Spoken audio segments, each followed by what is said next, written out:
Welcome, everybody, to the Weekly Grind Podcast. I am your host, Keith Fabbri, with my co-host tonight, Doctortoddlee. Todd, how you doing? I'm doing fantastic. How are you doing, Keith? I'm all right. And Todd, it's episode number 22. We're talking macros for bodybuilding tonight.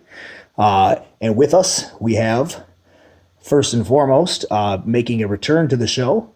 He is the owner of Troponin Nutrition, Mr. Justin Harris. Justin, welcome back. Hey, thanks for having me. All right. And then also with us, we have the owner of Wolfpack Nutrition, Mr. Nate Wolf. Nate, welcome to the Weekly Grind Podcast.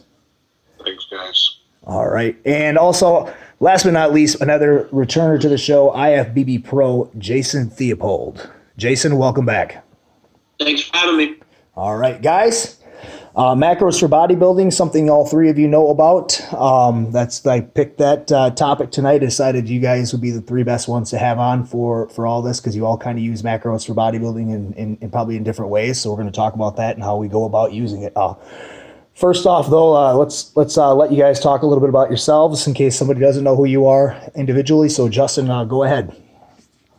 All right, Justin Harris, former competitor. I own Troponin Nutrition and MuscleMentor.net, and I'm currently doing some work with Steve Kuklo right now. We have an ebook and some diet plans for sale on his site, stevekuklo.com. That's about it. I've been in the sport since, been following the sport since the mid 80s, but I've been in the sport in some capacity since the 90s. Cool. Getting old. Yeah, we all are. Now, Nate, go ahead. Oh, man. I started competing in 97.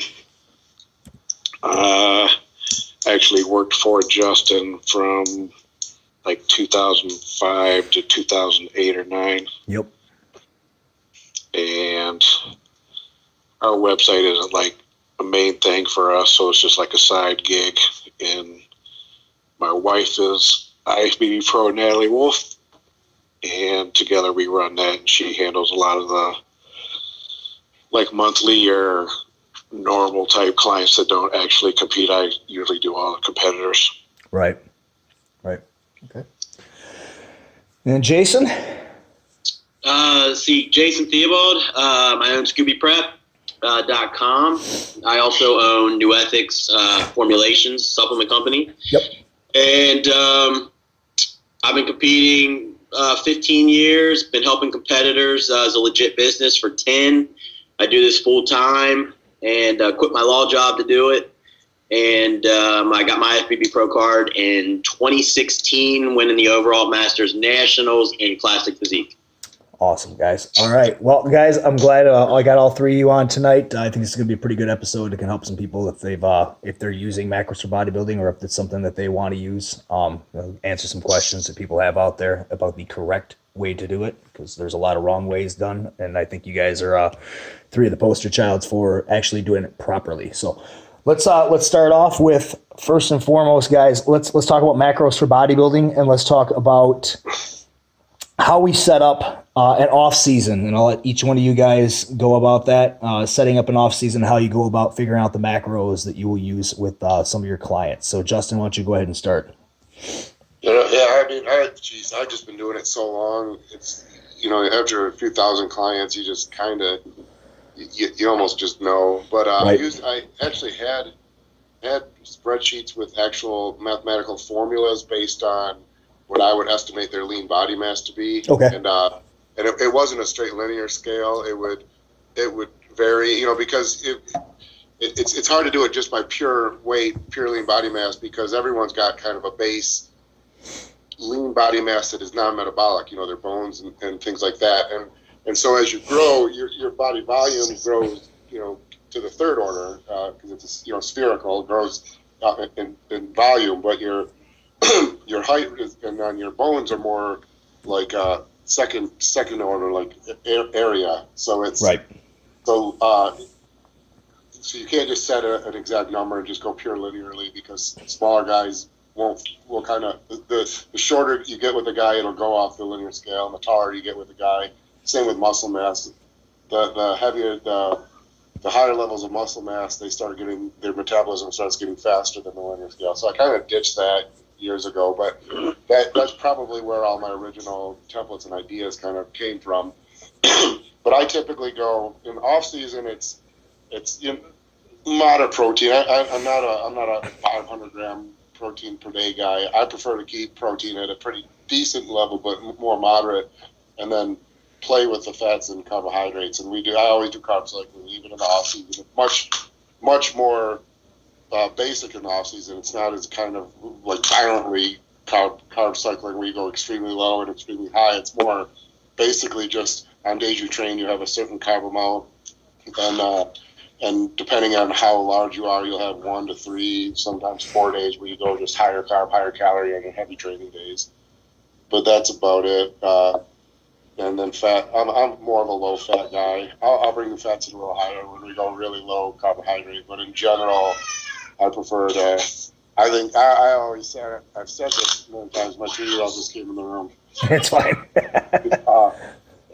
I said this many times. Bodybuilding, as far as but it's really pretty simple. It's who eats meat and rice and meat and potatoes most frequently, most consistently, and then trains hard and takes gear on top of it. That's really what the sport breaks down to. Right. So I keep it pretty simple, just meat and rice.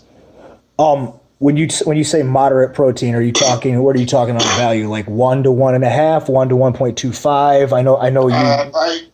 I rarely go more than 50 grams of protein a meal. I think Luke Wood Luke Sando, he's the blood point. I think Luke Sando we had maybe up to 60, 65, maybe 70 grams a meal, but that's a guy who's 270 pounds in contest shape. Sure. But the majority of people rarely go above about 50 grams, and I hardly ever go below about 35 grams. And so protein, on a guy who's struggling to break 200 pounds in the off season might be 40 to 45 grams, but someone who's 250 plus pounds will only be 50 to 55 grams. So I keep protein's pretty similar, really. I guess when I look at it, when I actually put the numbers out there, pretty similar across the board. And the large guys just go way more carbohydrates. Okay. Are you? Go ahead. Do you keep the meals at 6? Because you're talking about per meal. Yeah, not a percentage. Six meals almost exclusively. What I was going to get into next, and part of the reason why the protein doesn't go up so high is because when you get the really big guys, Dominic Trivlini, former teen national champ who's getting ready to do the juniors and USA's this year, we ran into that with him this year. So when the guys start getting really muscular, their metabolisms just go so insane, and their food volume gets so high. And when you start getting protein too high, you have the thermic effect of it, and you're losing 20% of the calories just in the digestion of the protein. Right. You could start getting to the point where they just can't get the food in, and it's much easier to eat additional carbohydrates than it is to eat additional meat. It's easier to add another cup of rice into a meal and just shovel it down than it is, or even add some liquid carbohydrates to a meal than it is to add another 4 ounces of chicken to a meal. Right. So, some of the really large guys will go 7 meals also. I think Luke's I know we went to 7 meals in parts of his off season to help him get calories down also. Okay. All right. Nate, when you do yours, how do you start off with the macros as figuring out what somebody needs as far as the starting diet goes? Like Justin said, after you work with so many people, you kind of have an idea where most people are going to fall.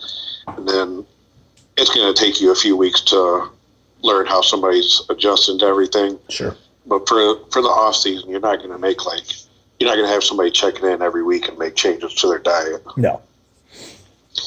So once they get to a certain point that you think that they're growing, you're not going to keep changing things, but I keep the protein pretty low too, like 30, 35 grams of protein, because I think people would rather eat carbs and protein. Right. Then fats, if I have them add any kind of fats, it's usually like nuts or something like that in the off season, and then pre-contest switch it to something else like almond butter or something. Okay. So you're basically, you're same thing with Justin. It's basically you're setting the protein where you've kind of got a consistent protein that you use everybody, and you just adjust carbohydrates and fat from there based on their lenity. Yeah, and if they get to a point that you need to cycle their carbs and stuff, you can, but a lot of their training days are going to be the same. Okay, sure. It's just a simple approach. Jason, what about you? How do you set up a diet as far as off season goes, as far as your macros? Well, every client's different. So, Sure. If some people come to you and they've already been tracking, then you've kind of got a leg up. And obviously, you're not going to need formulas or any type of numbers to run off, because you'll have theirs and you can see, are they too fat to keep growing? Or, Right. do I got an preset, insulin sensitivity, et cetera, et cetera. But if I have to give a shell and some numbers, I can at least give some old numbers, because honestly, it was funny. I was talking to my wife. I was like, anymore, I don't sit and use numbers. I literally can look at someone and be like, well, they're more endo, they're more meso. Mm-hmm. And I kind of just get a great feel for protein, carbs, fat. So kind of like Justin said, I don't sit and really use formulas anymore. But for the purposes of this, and, let's say we have some people who, I've been doing this a long time, so they're not as skilled as me and they want to have some numbers to go off of to start. So I thought I'd at least give my old numbers that I use. Okay. So first off, I used to base everything off of body type.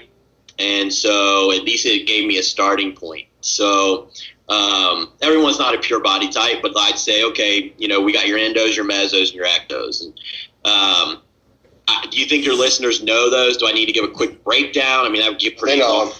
I'm pretty sure they know them, yeah. Yeah, they know them. So, if you're an endomorph, if you're off season, and I've never worked with you before, the calories are going to fall somewhere probably 12 to 15 times your body weight.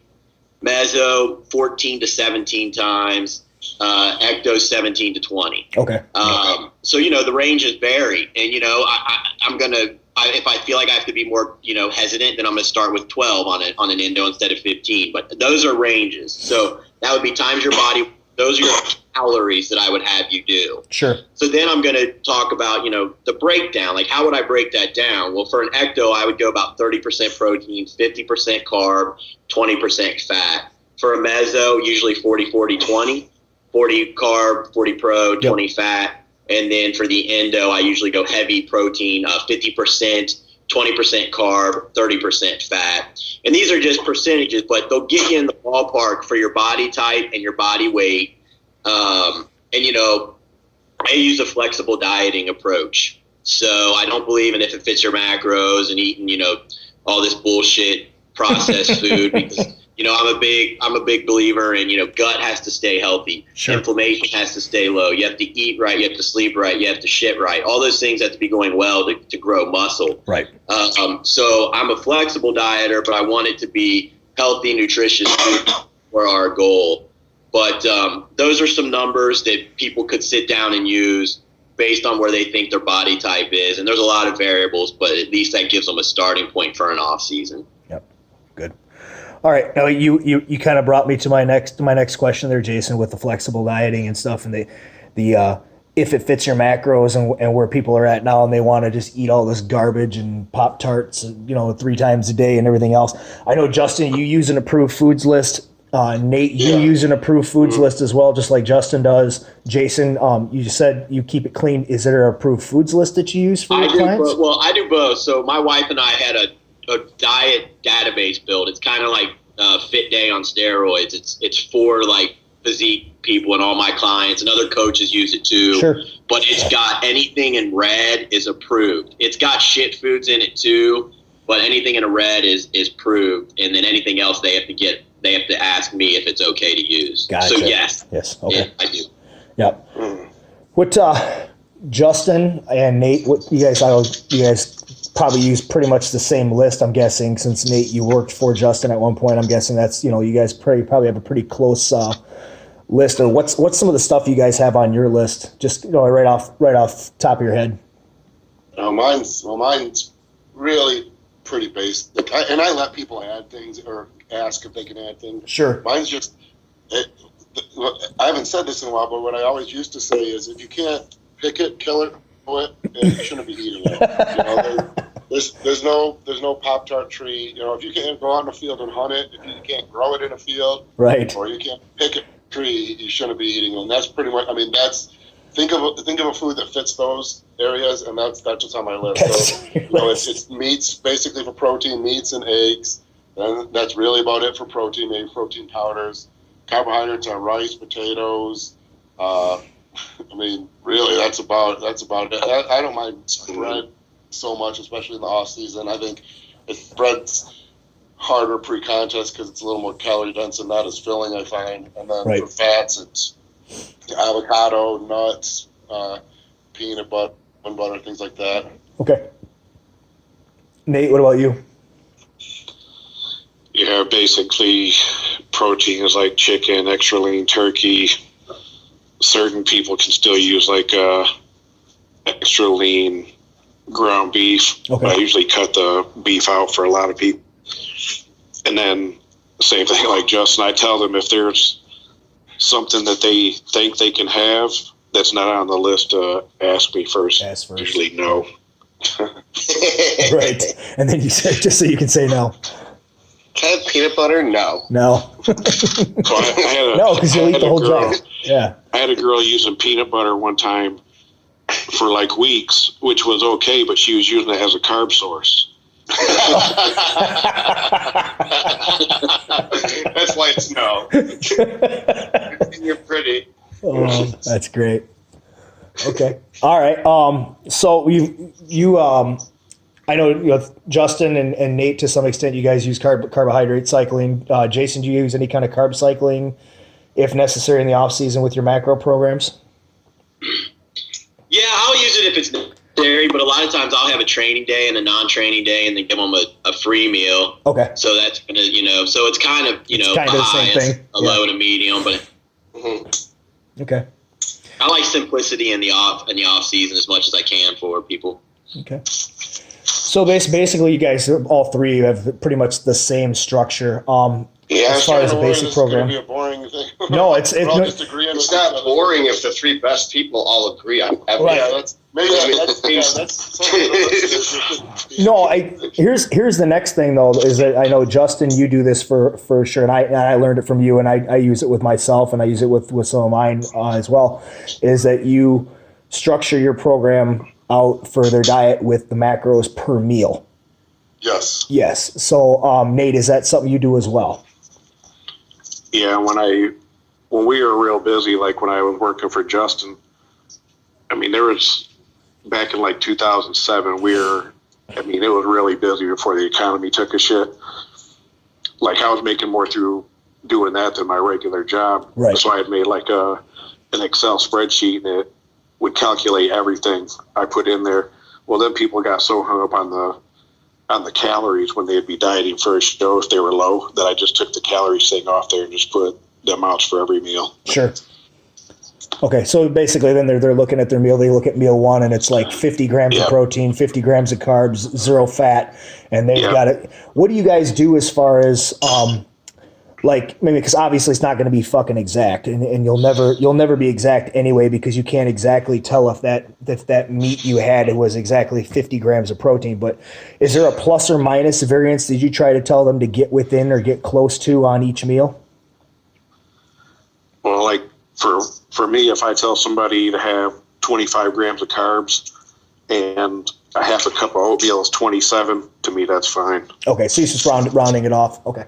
Yeah. Yeah, I agree with that. Okay. The reason is I see a lot of coaches now being kind of overly precise.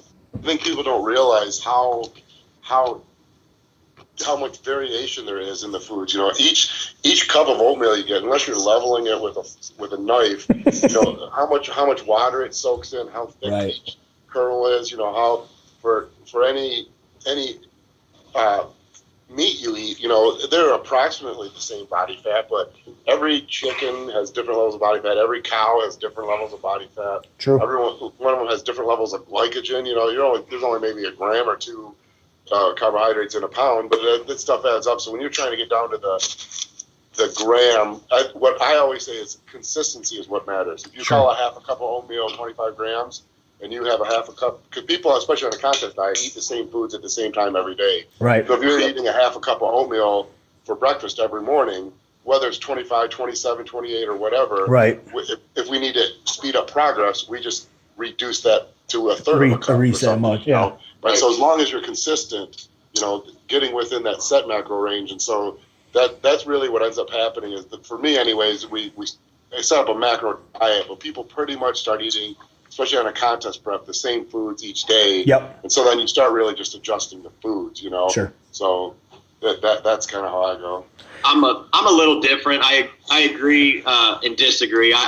I use my database, and we pull all the food off food labels, and I want everyone, so everything is weighed in grams, not half a cup this and half a cup that, and I want all the foods weighed that way. So okay. I am a little more anal about it, but I do agree that once you set a consistent, whether it's you're weighing your meat raw or you're weighing it cooked, you just have to stick to one way.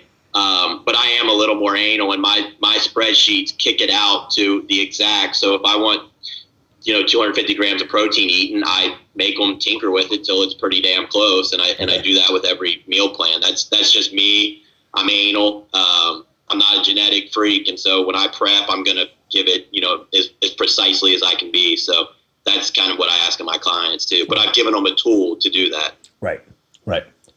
Do you break it down by meal as far as their macros, or do you just give them their macros during the day and say go ahead? No, and it's get broken down meal by meal. Okay. Because there's going to be meals. Yep. Pre-training might have more carbs, and there might be a different fat like coconut oil. I mean, it's going to be all broken down, and there's certain timings where I want certain foods too. Sure. I don't understand this became okay for people to just eat, whatever fucking amount of carbs they want throughout the day or fats they want throughout the day, because it's how that came about. I don't know, or how that became acceptable. But to me, if you're training, especially if you're on a contest prep diet, you want most of your carbs to be in and around your training so that they're utilized like they're supposed to be, not having them just fucking wherever, and eating tons of carbs and tons of fat in the same meal, because you're just putting fat back in your body at that point, because your body's going to burn the glucose first. I mean, one of the problems I think a couple times was people.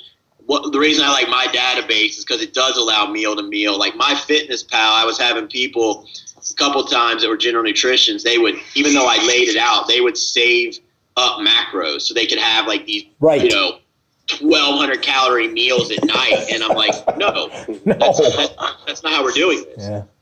So I think that gets, when people get messed up on that, is because the calories in, calories out, and with thermodynamics, at the end of the day, what really matters is for your body weight, for your body mass, is how many calories you've eaten.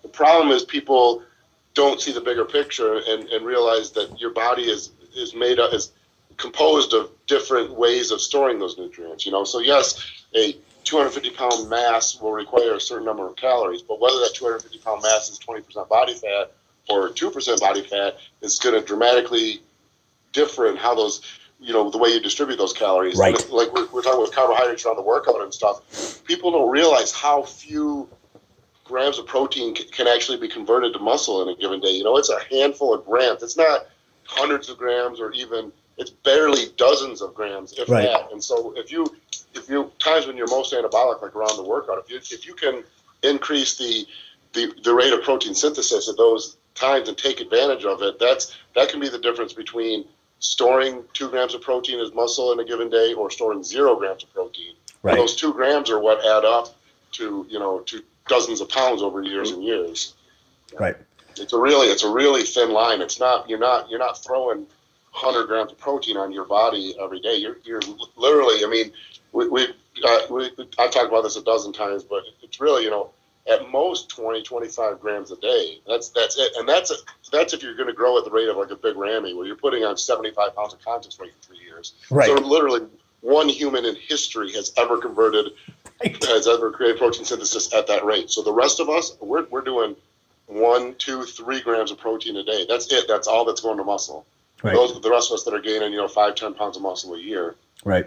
Yeah. The rest of it's being used for muscle maintenance, and then the rest being either converted through glucogenesis into fuel or stored as body fat, depending on how many calories you're eating. So you got to be you got to be precise with your nutrient timing. If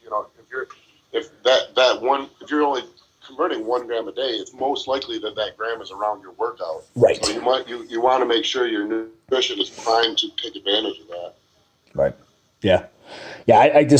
I don't know if that's a thing that started with the whole, if it fits your macros with like bikini and stuff and men's physique, where they just decided they're just going to eat whatever the fuck they want to eat throughout the day. And they, like Jason said, storing all their food up for that one big fucking meal at the end of the day, and I don't. Yeah, I think it just came out of just a general laziness that lately. Right. And almost an over knowledge. You can be too knowledgeable because there's, what's it called, the Dunning-Kruger effect, where you know a little bit, but you think you know a lot, and then eventually you learn more, and you realize how little you know until you finally actually truly do become an expert. The guys in the 90s, there wasn't the internet, so there wasn't all this nutrition talk and all this, flushing of information. You got little bits and scraps from people who didn't know what they were talking about pretty much in the magazines. And so all guys knew was hard work. And you see it in the physiques, because back then guys didn't think of the idea of if it fits your macros or loading up a 1,200 calorie meal at the end of the day. That kind of stuff wasn't even an option. They were eating, tuna and rice and no salt. I mean, just hardcore, because they didn't know any better. Right. It's good that we've come farther, but a lot of people take the knowledge and they don't realize how little they truly know, and they try to take it too far and do those things like the 1,200 calorie meals at the end of the day or whatnot. Right. One of the things I've noticed about the people that do the if it fits your macros, and some of them do get into nasty shape, but they diet 26 weeks of the year. Yeah. Right. And I'm just not doing that. I have 2 kids, and I tracked every meal of mine today except dinner. My wife made something. I got home from the gym and I hit the beef tacos. 26 weeks. I would rather just eat clean ass food and be done in 10 weeks, which I normally can get in shape and then be on to life, rather than 26 weeks of counting every goddamn morsel just so I can eat a little ice cream. Yeah, Rice Krispie treats don't taste that good. No. It's pick your poison, but 26 weeks of anything being in a deficit just sounds horrific to me, so I can eat a few sugar grams. Right. All right. Something next thing I was to say. Let's talk about. Before we change gears, let me throw this thing in go ahead. because I'm holding it. So there's a theory. I don't know if you guys agree with this, that if you're on GH and insulin, you can use more protein a day than the typical 1.25 or 1.5 grams per pound. That a lot of these guys espouse 2 grams a day per pound of lean body mass are under the auspice that the person's running anabolics, GH, and insulin. Do you guys have an opinion about whether that does open the door to utilize more protein in a day? Well, or is I that think just you hard gotta be careful. I think you gotta be careful with the term utilization. I mean, what are we saying by utilizing? Are we saying converting to new muscle? Because then Yes. or else. Well, no, because then these people would be gaining, tons of pounds a week. I think. I mean, I could go into a real detail about why I think insulin is actually better at as far as keeping body fat low, and people go about it all wrong and think insulin causes fat gain, where I think in the opposite case it can actually help keep body fat lower. But I don't think it agree with that. But I mean, there is an increased protein synthesis from that stuff. Insulin's going to increase the amino acid uptake. GH is known to increase protein synthesis. So you're certainly going to get a higher rate, and that's why you're seeing so many large bodybuilders than you saw 25 years ago. But I hate getting on the protein topic, because you can crunch the numbers and calculate exactly how many grams are being converted, and so it's only a couple grams a day. But certainly you can't just expect to eat 5 grams of protein a day and convert it all to muscle. So you have to eat more than that 5 grams in the hopes that when there is a stimulus for protein synthesis, there is available amino acids in the blood. Right. Whatever that number is, I think we could all argue, and I think we could all agree that no one knows exactly what that number is. And if you're going to err on one side or the other, it's probably better to err on the side of more protein than less protein, because there is such a small amount of protein synthesis conversion each day. But I guess I'm saying, long story short, is I'm agreeing and disagreeing. I don't know that it jumps up that much. I certainly don't think it jumps up that much, because a half a gram per pound is going to be 100 grams a day or something, and people aren't gaining 100 grams of new body mass a day from it. Right. Okay. Yeah, I What I'm mean, hearing is you just shoot. It's like firing 100 bullets at some tree, hoping 2 stick. Yeah. And so 100 bullets, that's pretty much it. But 100 bullets has more chance of 2 sticking than just shooting 2, you know? right. If you only shoot 2, you can miss all of them, you know? Right. But it's shooting, you know, if the spread, you know, grows exponentially, if you shoot 500, you're still probably only those 2 in the center are the ones that are going to hit the tree. All right. I love that. Using those analogies makes things so much clearer for me.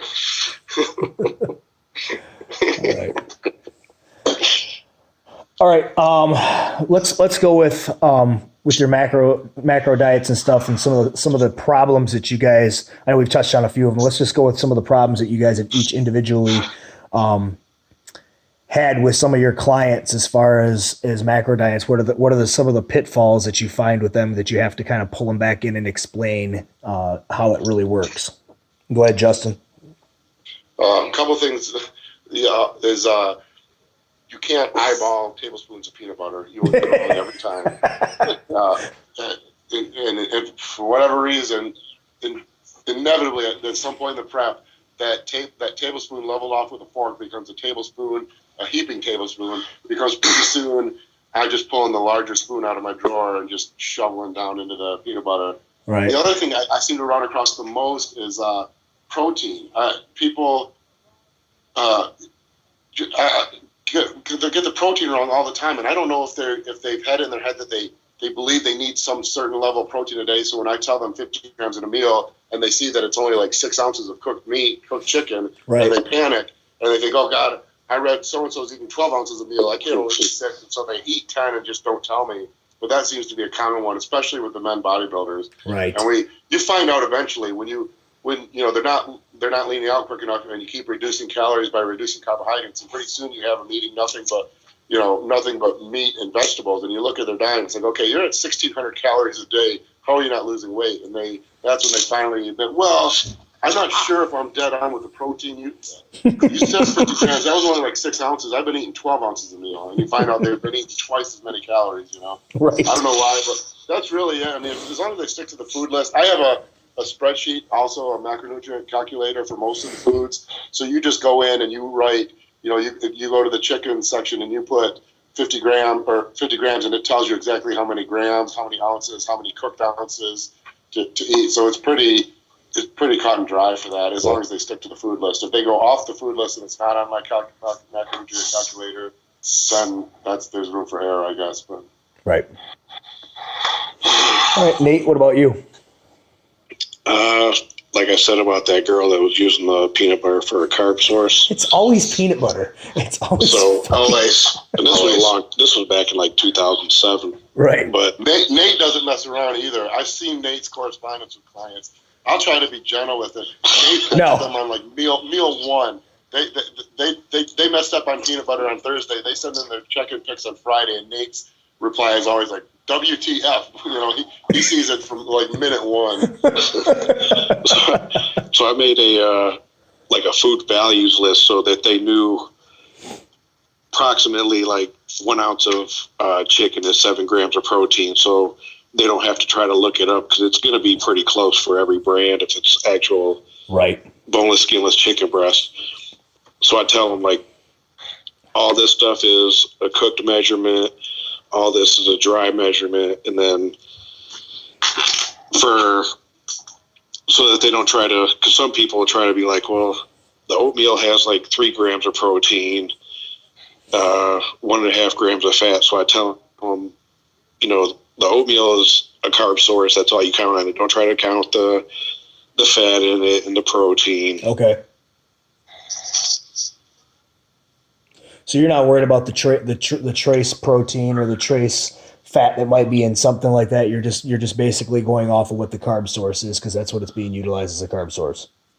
Yeah, I mean, it'd be a full-time job just trying to calculate everything for them. They wouldn't be able to work. Right. Well, and on top of that, I think you really are taking that into consideration, because when they're eating the same meals each day, and they eat, you might give them a wide food list, but everyone here has been on a contest diet. You know that you might go in with plans of making all these elaborate dishes and stuff, but by week 6, you're cooking, 20 pounds of potatoes, 20 pounds of rice, 20 pounds of chicken, and just making your meals. Right, because it's and easier. So that consistency, there are those, incidental calories in there, but when you're eating the same ones every day, maybe the macro list that you're given is 2,500 calories. Maybe you're eating 2,610 or something, but you're eating 2,610 every day. So when we make a change and we drop 200 calories from the diet, we're dropping 200 calories, whether it was 2,500 or 2,600, and that 200 calories is going to produce a half-pound fat loss per week. Right. Okay. All right, Jason, what about you? What are some of the issues you've had with clients? I mean, I'm trying to think of some, but honestly, they don't normally have a lot of problems. I mean, like I said, I have this database that we spent thousands of dollars on, and it calculates everything. I will say that I'm different than both those guys in that I want everything tracked, and my database does that. If I tell you 250 grams of protein, you're going to count trace carbs, because if I think you need 2,500 calories, I don't want you at 2,700, and then I waste a week figuring it out that I've got to drop another 200. So for me, I count trace of everything, and my system does that for them, and so I've never had that problem. That's just a different way of doing it. Like I said, as long as you're consistent, you will end up in the same spot, but that's just how I do it. Right. To me, it's calories, and I'm counting it. I don't count vegetables. It's the one thing I don't do. And so sometimes people will not read my directions, and they'll use their vegetables to take up their starches. And I want them getting 150 grams of starch to fill the muscle and, fuel things. And they're counting, 40 grams of fiber. And I'm like, now you're down to 110 starches. That's not what I wanted. Right. So that's been an issue on my people, just because I'm that way. And I know some coaches count vegetables, so we're all different, but again, it is about consistency. And as long as they buy into your system and follow your directions, it's going to work. But yeah, I've had people track veggies when I just say, look, 3 to 4 cups a day is fine. You're going to burn as much as you take in, eating them. I just want them for the micronutrients. So a lot of times I have to correct that on my people's plans. Once they've built them, I go back and look at everything, and a lot of times they'll get value to vegetables. But really, other than that, I mean, if they watch the tutorial on how to use my database, I don't really have a whole lot of problems on the clients getting the macros set up. Okay. All right. Well, let's bust out for a commercial here, guys, and we will come back in a few minutes. We will be back. Have you ever wished there was a site devoted to providing true information about bodybuilding? One that shows you what the top bodybuilders are really doing? It's all here at musclementor.net.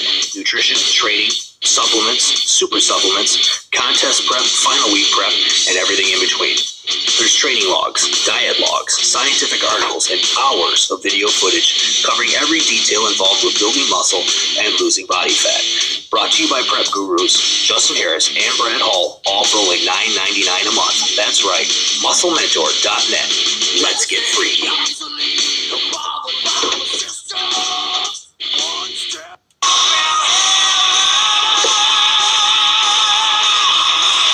Valhalla Labs at Valhalla-Labs.com. Created by Dr. Todd Lee himself, champion bodybuilder and biochemist, the best in testosterone support and intra and post-workout nutrition. And we are back with Justin Harris, Nate Wolf, and Jason Theobald, and Dr. Todd Lee. Guys, we touched on some macro do's and don'ts and how we structure macro diets in the first part of the show. Now let's move on to some of the other things that we have going on. With that, I want to talk a little bit about intra-workout nutrition and intra-workout carbohydrates and how we do that. I know, Justin, you use that a lot. I use that. Nate, I'm not sure if you use it or not, or Jason, but let's talk about the intra-workout carbohydrates, and if you use that in a macro plan for bodybuilding, how you structure that in. So, Justin, go ahead first, and you start with yours. I'll preface this by saying that yes, I do. I do use intra-workout, but part of me feels as though done a disservice to the bodybuilding community by how much I talk about it because I think people place too much emphasis on it now, to where if you look at any, and I'm going to say something that's going to sound like I don't think it's that great when I really do think it is that great, but if you look at any of the top bodybuilders in the last 25 years or any Mr. Olympia, I don't think any of them have ever used an intra-workout shake, you know. Right. So I mean that says more to the genetic component of the sport than anything. But you know, right. You take someone like Ronnie Coleman, he didn't use one. Would he have been better if he did? I believe yes. How much better? You know, would he have been? You know, who knows how much better? Right. But and so with that being said, I think my fear is that when I talk about so much, people place, you know, so much emphasis on it. They don't.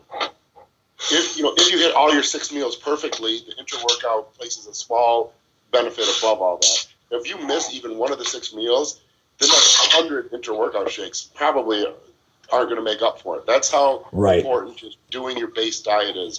And people, the good bodybuilders catch that real early on and from day one.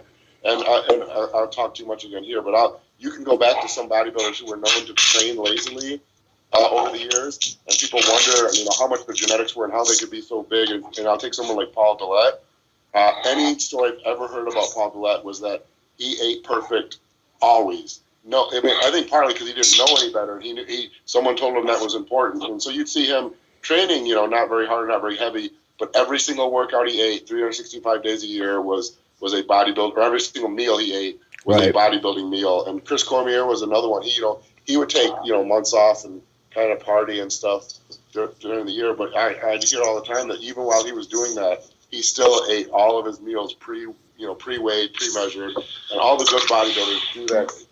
With that being said, yes, I think intra-workout makes a difference, and the reason is because we're talking about grams of protein conversion to new muscle a day, and so if we can double, most likely it's going to happen around a workout. So if we can double the rate of protein synthesis around a workout, even if it's only increasing protein synthesis by 1 gram, that might be doubling our rate of growth long term. Right. So mine's really pretty basic. I don't have them add all kinds of things like beta alanine and things like that. I do typically about 10 grams of essential amino acids and then 25 to 50 grams of some kind of high molecular weight carbohydrate. Okay. And that's about it. I mean, if they want to add creatine or any of that other stuff, I'm not against it.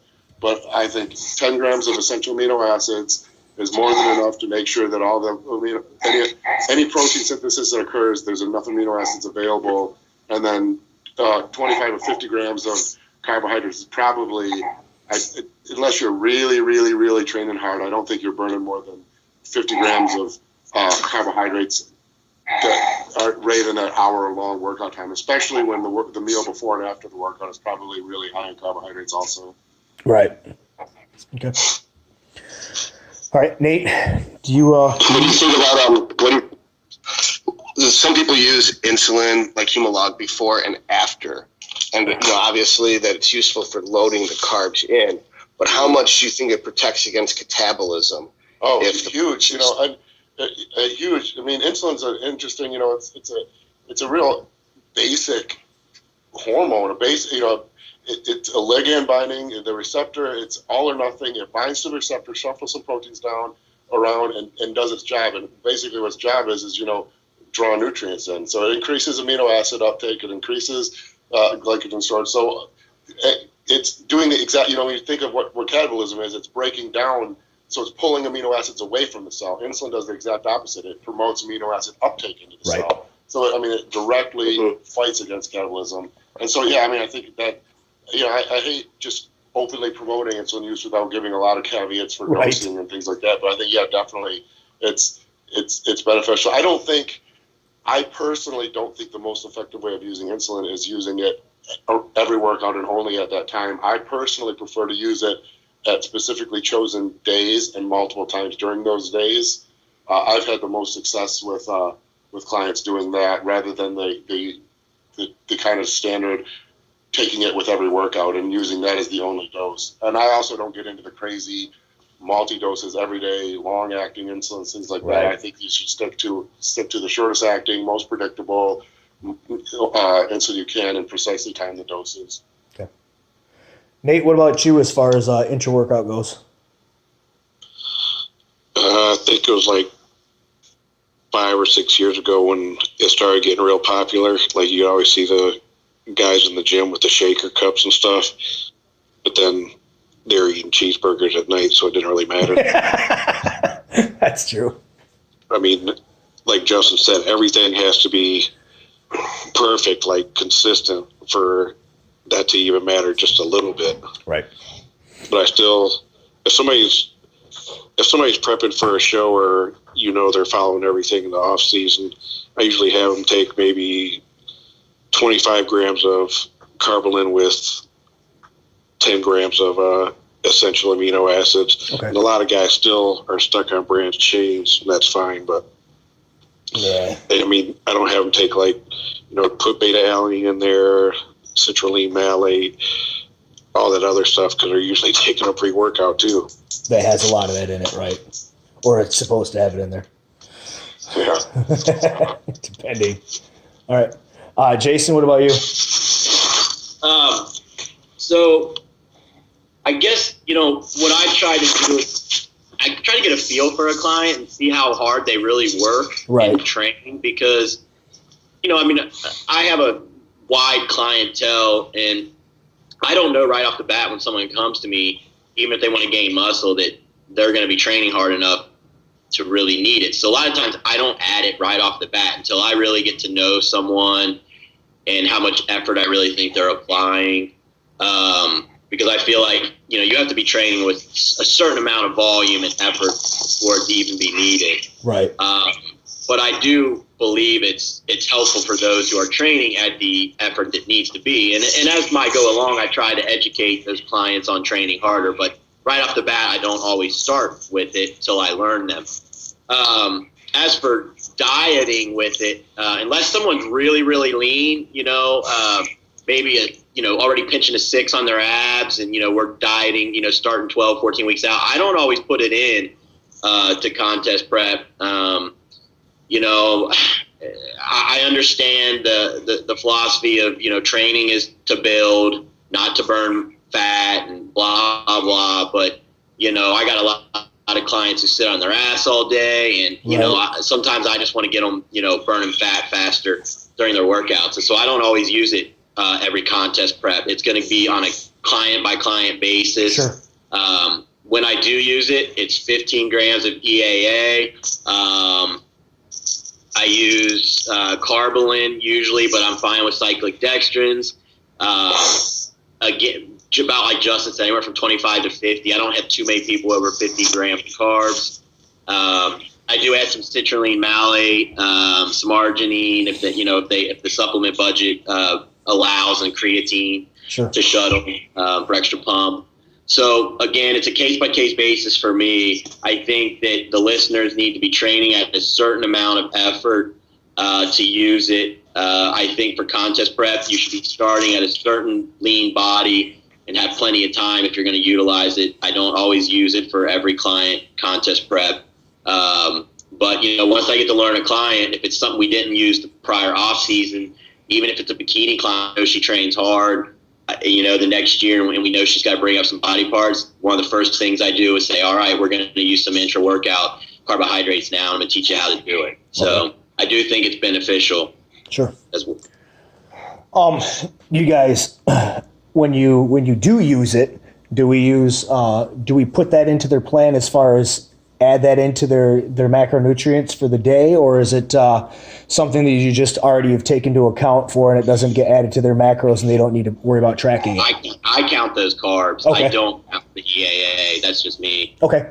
Nate? This is the one where maybe I'm more precise finally. I count the carbs and the EAAs as protein. Okay. Okay. Yeah, I count them, and it's usually one of the first things I take out, though. Right. Okay. Yeah, and that's actually a nice benefit of it, is that you can cut out, potentially a few hundred calories a day without decreasing food volume at all. So, so someone's actually chewing the same number of, chews each day, and they're cutting 200 calories from the diet. That's a nice thing to have. Right. In a prep. Right. Because they're gonna drop weight like a rock as soon as you pull it away, just from those calories being gone. Like some people think they're going to lose muscle for some reason if they're not taking branched chains or essential amino acids while they're training. Like some guys even ask me if they can sip on them all day. No. Right. But like Justin said about they're scared to get on a cardio equipment unless they got a bottle full of amino. Like Justin said about some of the top guys the past 25 years. When I lived in Las Vegas, I never saw Jay drink a shake. He drank water the whole time. Right. Yeah, if you're getting enough protein and your body's in a positive nitrogen retention all day and you have those essential aminos being broken down in your body already, they're already there. You don't need, taking the extras in is just kind of like, that's emergency just to make sure that we have them available just in case. It's not necessity at that point. That's good stuff. I mean, the anti-catabolic effects of branching amino acids is a marketing bullshit. Yeah. That's the bottom line. Because if you're in a calorie deficit when you're training, you're going to start breaking down amino acids for fuel. And that's why something like insulin would actually protect against that more than just drinking a couple grams of leucine. But then you would go hypo if you've got low blood sugar and you shoot insulin, you're going to pass out. So that's why you would have to have the intra-workout carbs, which then, it starts to create the whole thing where why am I even doing the cardio if the insulin's present? Because then I can't oxidize fat. But really, it's the fat loss has to do with net total loss of calories over the course of the day relative to your maintenance level. Right. And that's the mistake, is people think you at between 6 a.m. and 12 a.m. p.m. I can burn fat and then I can build muscle between 12 p.m. and 6 p.m. by eating in a calorie surplus. And if you do the drugs and everything else just right, then your house of cards might be up most days. But it's not plausible unless it's the Kuwait scenario where you have nothing else to do all day except for that. And I don't even think they do it there. I think they pretty much go for a 10% calorie surplus or a 10 to 20% calorie deficit for months straight, and they oscillate. So I just think the branch change stuff is just total horseshit. Yeah. All right. Jason, you had something you wanted to talk about, you wanted to touch on in this part of the show. Why don't you go ahead with that? I just thought, with the talk about macros, we would, hit on refeeding a little bit. I thought I would give my 2 cents. I don't start every diet with refeeding. As a matter of fact, I'd say it's quite low unless someone's already really lean. I think one of the biggest mistakes I see is, someone who's 15% body fat with this, refeed on there, and you don't need it. You can burn the fat. So I see people with a mistake on that. They're asking, well, where's my refeed? I get that back a lot of times, and I'm like, well, you don't get it. You had plenty of refeeds in the off season by looking at your picks. So yeah, your whole life's been a refeed. Yeah. Crops taken away. Right. My job is harder, so no refeed for now. Right. When you get leaner and your carbs get lower, a lot of times when the carbs dip below, this is a feel for me and looking at the physique too. So don't hold me to this, but when the carbs get below 1 gram per pound is when I start thinking, all right, maybe I need to use this. And by then I'm usually, 8 weeks into the diet, so it's getting to be about time anyways. But there are plenty of times where I make people skip them because they haven't hit their loss for the week, and I have a certain idea where they're going to look their best. But, what I have found that helps, and there was some research on this, and I think Justin is way more researched than me. He might know a little bit more on this, but there was a study, I believe, that said that, the 1 day refeed isn't really enough and you need 2. And I have been using that more, and it has been working really well. So rather than say a 300 or a 400, I might give someone 2 250s or 2 220s back to back. And it seems to be working pretty well. And obviously this is in relation to what your other daily intake is. Right. But the 2 day refeed has been working quite well for a lot of my clients who have hit really big walls. So, that's something to take into consideration. As far as how much carbs to refeed, I wish there was a formula. I haven't found one. I have guys on 700, 800. I have people who can only do about 250, 300. It really, what you're trying to do is, spike the metabolism a bit and then not have to spend all week burning it off to hit a new low. Right. So when you can find that balance, you're pretty good. I cannot give you all a number, but I can tell you that for me, when you get below about a gram per pound is when I start looking. You also have to have a certain level of leanness. I should see your abs. I should see at least 3 heads of the quad. But I think the biggest mistake is people start it too early in their diet. So that's my spiel on it. Guys, we want to touch in on that one, Justin, Nate? Yeah, I use it sort of similar, sort of different.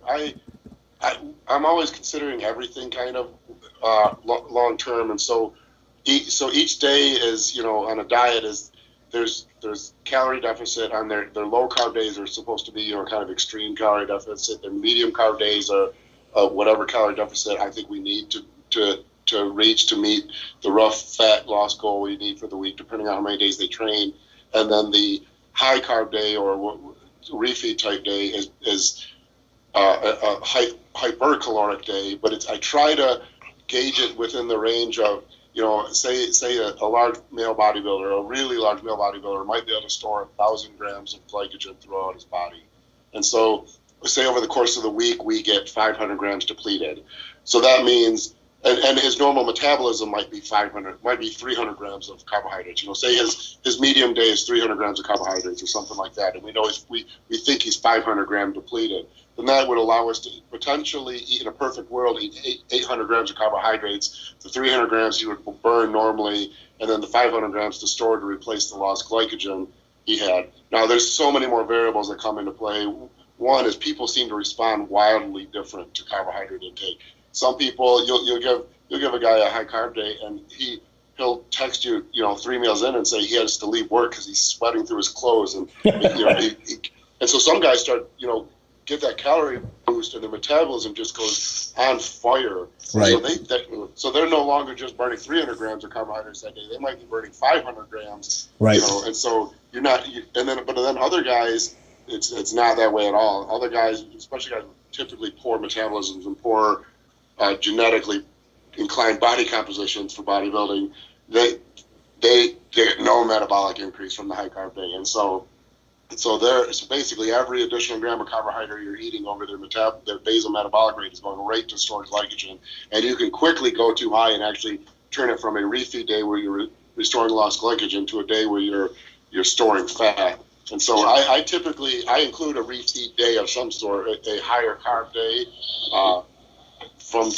from week one in the diet. Now, what tends to happen is as we get closer, early on, that refeed day isn't that much higher calorie than the other days. It's just because they're not depleted and they're not extremely low calorie the other days. So in order to keep their weekly calorie count in a deficit, I can't make that day very high.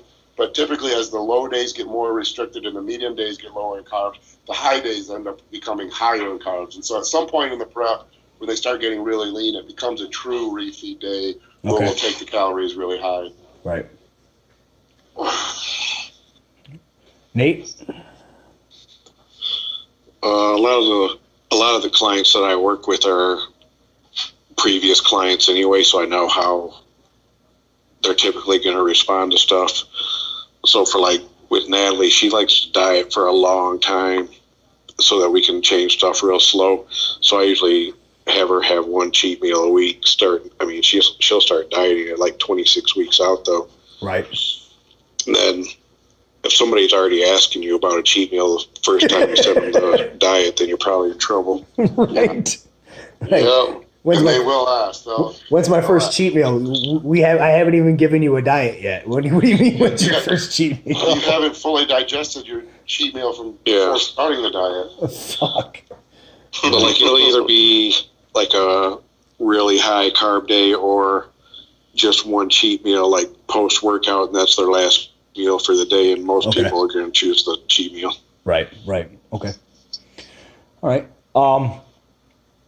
I know, Jason, I know you do this, and because we've talked before about this. do any of you guys reset insulin sensitivity at the beginning of a diet by pulling carbohydrates, and then how do you go about doing that as far as their with their macros? I don't. I actually almost do the opposite. Okay. I try to start a diet with, I want a person as glycogen filled and with as high a metabolism as possible, so that we don't have to worry about screwing around with fixing overly depleted states or worry about a decreased metabolism.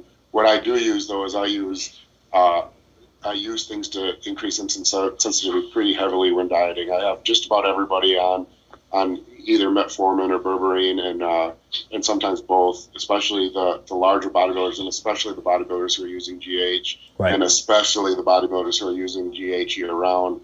And when you're talking about some of the larger national guys and pro guys, you're looking at a pretty decent amount of GH use year round. So when you got a guy slamming GH at that level year round, a week of decreased carbs before starting a diet or something is not going to do anything. You're not going to find a study on this, so this is just my thoughts based on what I know from human physiology. I don't think a week of reduced carbs is going to really do much at all to improve insulin sensitivity on someone who's blasting GH year round. Right. And probably taking insulin on top of it. So I just make sure that throughout the entire prep, we're worried about insulin sensitivity. And I have clients, use metformin and berberine, and I'm big on blood sugar levels too. So we'll track. People are going crazy with the blood sugar levels now. I see people on Facebook now. Got their clients checking blood sugar 3 times a day, 7 days a week, the entire prep. I have a type 1 diabetic daughter, and I don't even know if she checks her blood sugar that frequently. And she'll die if she doesn't take insulin, or uses it improperly. Right. But you look for things. I make sure before a prep, I want everyone to get blood work done, so I can see their fasted glucose, I can see what their A1C is, and that gives you a really good indicator of where their base insulin sensitivity is and how rigorous you need to be as far as supplementing with things like metformin and berberine during the prep to keep it from getting worse. Okay. Nate, do you do that at all? Do you pull carbs at the beginning or at any point when you need to reset? No? Okay. I prefer to start people higher than right. Because I think it's better to start them higher than what you think they might need. Because otherwise, if you start them too low, then you're kind of screwed. Sure. Yeah, let me clarify. I think it might be getting bastardized here. I start this about 6 weeks out from when their diet's going to start. If someone comes to me and I didn't have that luxury, then, I'm going to have to deal with what I have. But I have a lot of people who just stay with me. So I'm tracking blood sugars every 2 weeks. And if we're blasting carbs high to grow, and, I start seeing them nearing 100, 110, and we're, 4 weeks out from starting the prep, I'm going to move the carbs low. Right. I'm going to set their insulin sensitivity. Then what I do is I take all that fat and put all that back to carbs and start with the high carb, lower fat plan. Right. Okay. So it's not like someone comes to me at 16 weeks out and, now I'm messing with trying to take their carbs down to 100 grams and dick around with all this. If someone had shitty insulin sensitivity when they first came to me, I'm either going to say, yeah, you're going to use metformin, you're going to have to get on, I have a GDA myself, GDA max, or, I'm going to say, let's work on it and get it down. Right. But, and then we'll pick a show later. But yeah, so, I'm not starting this for a week or two and that's going to make an impact. I'm doing this 4 to 6 weeks out prior if they are showing high sugars. And a lot of these guys who are trying to grow, at 400 to 600 grams of carbs, their sugars do eventually get up over 100, 110, and we gotta reset. And I always want to make sure going into a prep, I have those down between 70 to 80 or at least low 80s to begin with. Right. So that's actually a very good clarification, and I agree 100% with the numbers. If you got a guy, if you're trying to start a contest prep with a fasted glucose of 110, you're gonna have troubles. You're gonna have issues the entire prep. 100%. Yeah. Yeah. Okay. Good. Good stuff, guys. Good stuff. You guys got anything you'd like to add? The supplement Justin mentioned, berberine. Yes. Probably back in November, I went to just get regular blood work, and I wasn't, of course, eating very good either. But I had fasted for the 8 or 12 hours went and got all my blood work done, and my fasted sugar level was like 117. So I sent everything to Justin, and I started doing cardio and changing my diet a little bit, and the only thing I added was that berberine, and they like dropped like 30 points in like 2 months. Right. Yep. Yeah, that's a powerful. I probably prefer it over metformin. I think I've had better results. The problem with berberine is you really got to do it like 3 times a day, and it's a pain in the butt, and people forget. But with the metformin, you have so many people with stomach issues and just intolerance to it, and really bad stomach issues on it. And the berberine, it's not that case at all. And I've been really amazed by how potent it is. If I had to pick perfect world, someone's going to remember every single dose of berberine, I would take 1,500 milligrams of berberine in 3 500 milligram doses a day over 1,000 milligrams of metformin probably every day of the week. Right. I think there's better blood sugar results from that. I don't know. I've tried all kinds of things like fenugreek and lots of different things, but berberine has really kind of impressed me. It's probably other than maybe like creatine or possibly high molecular weight carbohydrates, it's been the most impressive supplement I think that I've come across. When I talked to Dominic, single supplement. Right. I talked to Dominic about that. We had him on, and he mentioned that the berberine and stuff, and that he had used metformin, and he put the berberine in place of the metformin because it was actually giving him stomach problems, and the berberine didn't do that to him, and it was just as good as far as lowering his blood sugar. Dom's a perfect example because he's a guy his metabolism is through the roof. Impossible. Yeah, I mean, mind-boggling. We had him at like 850 grams of carbs every day of the week. And then when he couldn't get any more food down, we had him move to 80-20 beef. And this kid's, he's really pretty hard and lean. And I just actually put a picture of him on my Instagram of his progress last year. But really pretty, so if this is a guy eating 800 plus grams of carbs, probably 5 days a week, and his blood sugar is in the normal range just from berberine. It's really pretty impressive. Bastards. Yeah. He is a genetic freak. Yeah. He tells me what he eats, and it's like, man, he's like, I can't eat anymore, but I need to. I'm like, how? I like shed a tear because I'm one of those. I'm an endomorph. I'm 275 pounds, eating 6 ounces of meat and a cup of rice a meal. And so I'll be like eating my off season, vegetables and trying not to get fat. And he sends me his update. And lost 2 pounds. I got to find a way to get more food down. Can I just drink pure glucose? Jesus. You've now used Nate. Are you starting to use that with clients as well? I haven't had anybody start taking it yet. And that was only me taking 1 capsule a day. Right. Jeez. Yeah, from everything I've heard from Justin and from Dominic and from other people that have used it, it's probably a little bit better than the metformin and easier to take as far as on the stomach and stuff, because you hear a lot of the issues of people who take metformin. Yeah, it works great, but they're always sick to their stomach too. We've always got issues. You can go on Google Scholar, and there is a study that says 500 milligrams of berberine versus 500 milligrams of metformin. There was really, literally not much of a difference at all in terms of results. Awesome. The only thing that sucks about that is now how long until berberine's a prescription. Yeah.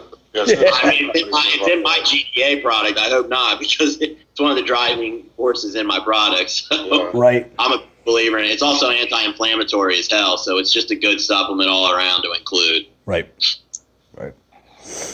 I actually ordered it from Amazon Prime with one button while you were talking about Dom. That's how convincing you were about berberine. That they should sponsor you, because all you gotta do is put your picture up and be like, are you 300 pounds? You're not this 300 pounds.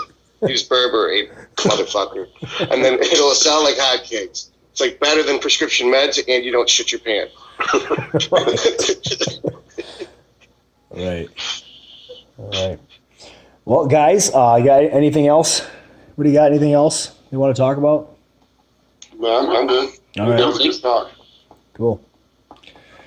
Todd, you got anything? Episode. I'm just flattered that all of these experts came and formed a panel of coaches discussing nutrition and macros. I mean, this is badass. Yeah. For those of you who don't know, Justin Harris has worked with people like Kuklo, Dam Trivellini, and Dave Reed, and probably thousands of other people. He did Dave Tate's diet. He's been in every magazine, every television show. Nate Wolf's worked with Tim Liggins, and Jason Theobald's worked with Justin Compton. So these are people who coach some of the top bodybuilders in our state and across the country. And you got to hear all of their professional opinions. And luckily, they pretty much were all the same. Meaning, if you're not doing what they said, you're wrong. Just fucking do it. I will add that was a teenage Justin, just so he doesn't get mad. No, he told us. Oh, he told us when he was on. He was like, he said you were one of the first influences that he had when he first started competing was you. Okay. Yeah, so, you had a positive influence because he still uses a spreadsheet. Yeah. He does. Yeah, I prepped him for the Olympia or something. No. You're so modest. I'm trying to plug you. You're like, I don't accept your sales pitch, dick. All right. Well, guys, I appreciate all you coming on.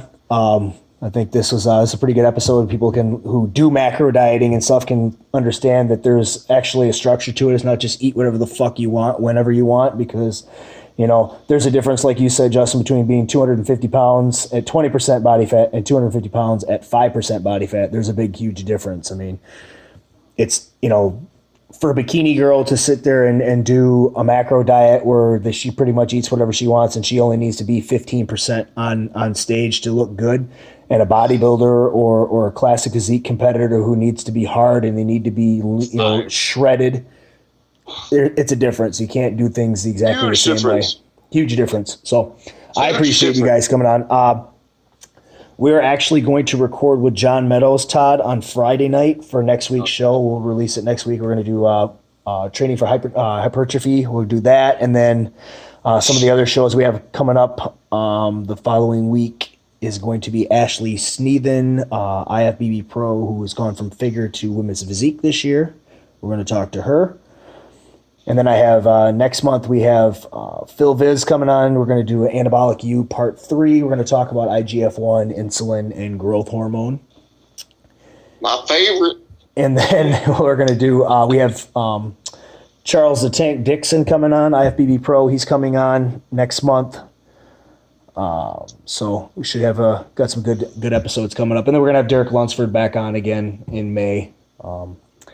Great guy. Yeah, he's actually coming up here to guest post at the Grand Rapids on May 26th. So cool. Looking forward to that. Me and him are going to go smash legs on Sunday afternoon. I'll be starting to get into at that point, starting to be dead anyway, so that'll be good. I'll have somebody there to hold me up. I'll throw up psychically for you.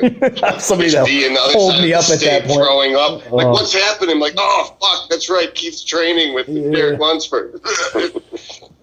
So, but for those of you who don't know, between this week's episode and next week's episode, you pretty much got your bases covered for getting bigger. Yeah. Just eat the way these guys do, and then train the way John Meadows does at the next episode. You're set. Yep. Those like 2 important episodes back to back. Yeah. So, guys, appreciate it. Anytime any of you guys want to come on for anything, just let me know, and we'll get you on for anything. So. Hey, one last thing from me. Yeah, go ahead. A majority of the stuff I learned, man, was from working with Justin. I started working with him in December of 2004. And it just sucks to see some of these guys that go from coach to coach. I mean, some of these guys have been through 3 or 4 coaches within a year or 2. Yeah. And, I've been with Justin since 2004, and I still, when I did Masters Nationals in 2015, I would never have anybody else prep me. And the majority, like I said, majority of stuff that I know is from working with him. So, right. Thanks, Nate. I appreciate that. Justin he won't tell you, but he's responsible for some of the best coaches that we have out there. Which besides you, he's responsible for. He got Shelby Starnes started, so he's got a lot of guys who are successful in the industry started just from working with him. So It's a good guy to learn from. I've learned probably the majority of what I know from just reading Justin's stuff. Not even from talking to Justin so much as just reading some of the shit that he's wrote over the years. So, all right, guys. We will we'll get all you guys back on again whenever. This will be up tomorrow. I'm going to get it all taken care of and get it up. Actually, probably be up later tonight. I got cardio yet to do, so I can do it while I do cardio. I got to do cardio and pack food for tomorrow before I go to bed yet. So for Justin Harris, Nate Wolf, Jason Theobald, and Doctortoddlee, I am Keith Fabbri for the Weekly Grind podcast, sponsored by Valhalla Labs at valhalla-labs.com. And we will see you next week with John Meadows. Till then, everybody keep grinding.